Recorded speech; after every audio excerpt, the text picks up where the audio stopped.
room is 10,000 pesos. What is the reservation to be listed under? Princess Victoria. Okay, ma'am, do you have your telephone number or cell phone number where you can be contacted? Yes, my phone number is 0906-9018-687.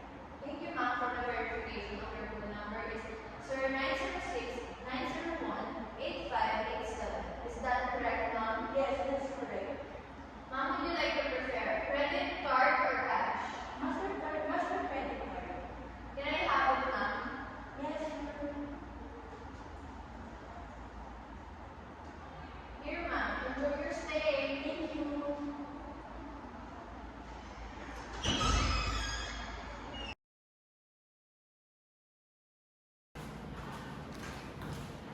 Good afternoon. I would like to check out, please.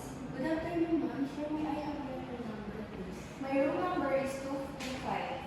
Thank you. Let me just verify your detail. Yes, here it is. Could you please let that I ask for the charges?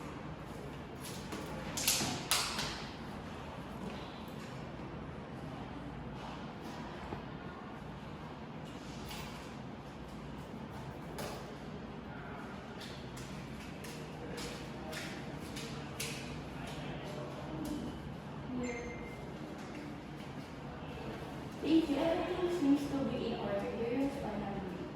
Did you enjoy your stay with us? Yes, it was wonderful. Thank you. We're glad to hear that. Your feedback is valuable to us. Here is your receipt if you need assistance with luggage or transport. Please let us know. Thank you very much. You're welcome. Have a safe journey.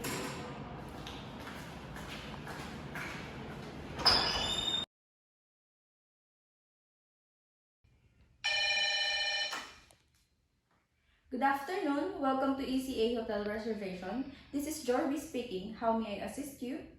Hi, good afternoon. I'd like to make a hotel reservation. Before we proceed with the reservation process, may I know who I am speaking on the phone? My name is Princess Victoria. Hello, Miss Princess. Can you spell your name, please? Sure, it's Princes.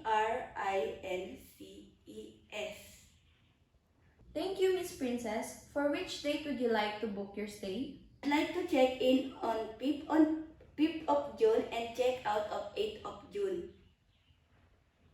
Perfect. And how many guests will be staying in the room? 2 people, me and my friend. Great. Let me check the availability of those days. One moment, please. Yes, we have rooms available for that day. What type of room would you prefer? We have standard room with a 2 king-size bed, 2 queen-size bed, and a double bed. And we do have deluxe room with a 2 king-size bed, 2 queen-size bed. We'll get the standard room with the 2 king-size beds as I'm traveling with a friend. Excellent choice. The standard rooms include Wi-Fi, mini fridge, and other amenities. The nightly rate for the standard room with a 2 king-size bed is 4,500 per night. Do you have a city view room? Let me double check in our system, ma'am. Yes, we do have a room with a city view. You just need to upgrade into a deluxe room if it's okay with you, ma'am. It's 5,500 per night. Sure, we will go for the deluxe room. Great! To confirm your reservation, I'll just need some additional information for you. Can I have the name of the person who will be staying with you, Miss Princess?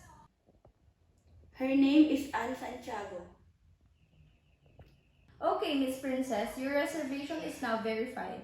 May I know your cell phone and number? It's 099123456123 and princessanne@gmail.com. Okay, Miss Princess, how the bill will be settled? I'm going to use a MasterCard. What type of card it is, Miss Princess? MasterCard. The number is 5787090734235665.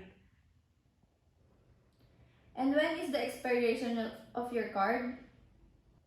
It is in October 2027.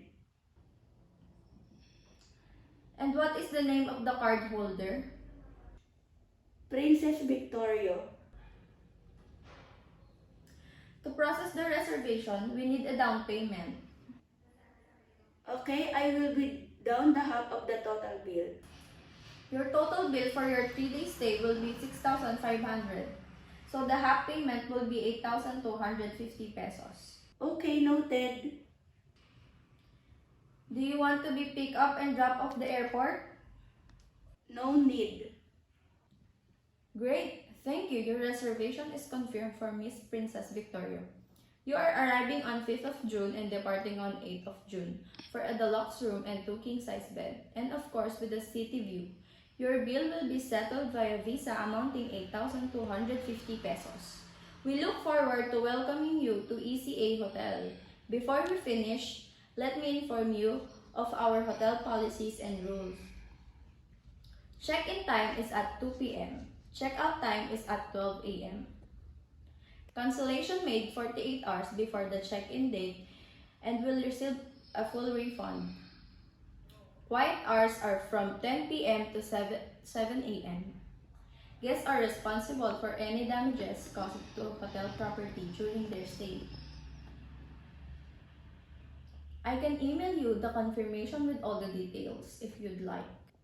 Yes, please, that would be great. The confirmation will be sent to your email address that you provide. Is there anything else I can help you today? That would be all, thank you. Thank you, Miss Princess, for calling. We'll see you in May. Have a great day.